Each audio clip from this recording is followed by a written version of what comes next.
There's not a person in this room who hasn't been in the same conversation where people say, I just don't know if I like her. Yeah.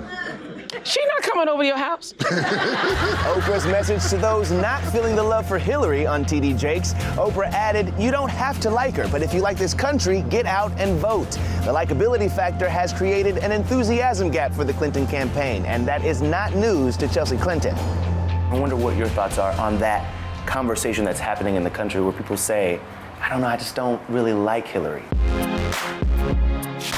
Well, not surprisingly, I don't get that because I love my mom and I really like my mom. And no one would ever say to you, I just don't really like. Oh my gosh, people say all sorts of things to me. So people have said that to me and far worse. Is it hard for you to watch some of the challenges she's had to face? Well, I don't remember a time when my mom wasn't being attacked.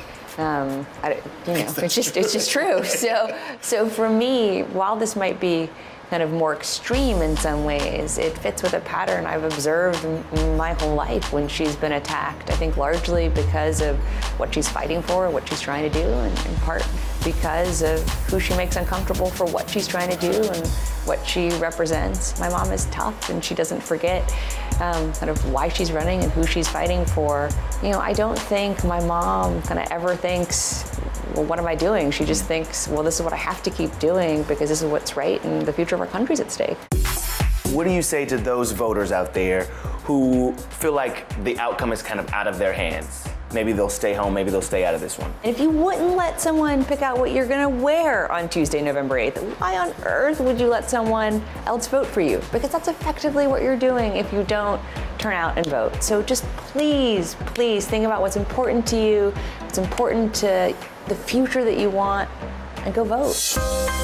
Urging voters to get out is Hillary's long list of Hollywood supporters. Recently, Jay-Z, Pharrell, Madonna, and even another, actually. Do you recognize this person at all? Do you know who that is? I mean, I have always loved Katy Perry, but I have fallen even more in love with Katy Perry because of her just indefatigable and clearly very creative and amazing support of my mom, even on Halloween. I mean, my daughter was a polar bear. It didn't occur to me that maybe Charlotte should have dressed up as her grandmother, but next year. The win. Well, I'd say the same thing, I love you.